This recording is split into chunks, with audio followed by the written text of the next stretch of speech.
అందరికీ నమస్కారం అండి. మాది తెనాలి పట్టణంలో అమ్మయ్య కిచెన్ వేర్ ఇప్పుపోయారండి. ఈ రోజున స్వీట్ షాపుల వాళ్ళకి, క్యాటరింగ్ వారికి, అలాగే హోమ్ ఫుడ్స్ తయారు చేసే వాళ్ళకి ఐరన్ బాండీలు మా కంపెనీ నుంచి తెప్పించాము.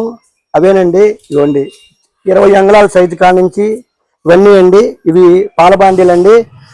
ఈ స్టాక్ మొత్తం మా గోడౌన్లోకి సర్దడానికి ఈ రోజు మా వర్కర్స్ అందరూ వచ్చారు. వీళ్ళందరూ కూడా ఈ రోజు మా స్టాక్ మొత్తం గోడౌన్లోకి నింపుతున్నారండి. ఇవన్నీ సైజులు చూడండి, ఇవ్వండి చూడండి, రండి ఇవ్వండి. ఇది దీన్ని పాలబాండి అంటారండి. ఇది పాలబాండి అంటారు. ఇది జాయింట్ కళాయి. ఇది బాసంతికి, పాలకి, బెంగాలీ ఐటాలకు వాడతానికి చాలా అద్భుతంగా ఉంటుందండి. ఇవ్వండి, ఇవి కూడా పాల బాండీలేనండి. ఇవ్వండి, ఇవి 24 అంగుళాల సైజు బాండీలండి. ఇవన్నీ స్టాక్ మొత్తం కూడా ఈ రోజున మా గోడౌన్లోకి తీసుకెళ్లి స్టోర్ చేస్తున్నాము. ఎవరికైనా కావాల్సిన వారు ఉంటే మా పేజీలో ఉన్నటువంటి మా నెంబర్ని కాంటాక్ట్ చేయవలసిందిగా కోరుచున్నాను. అందరికీ నమస్కారం.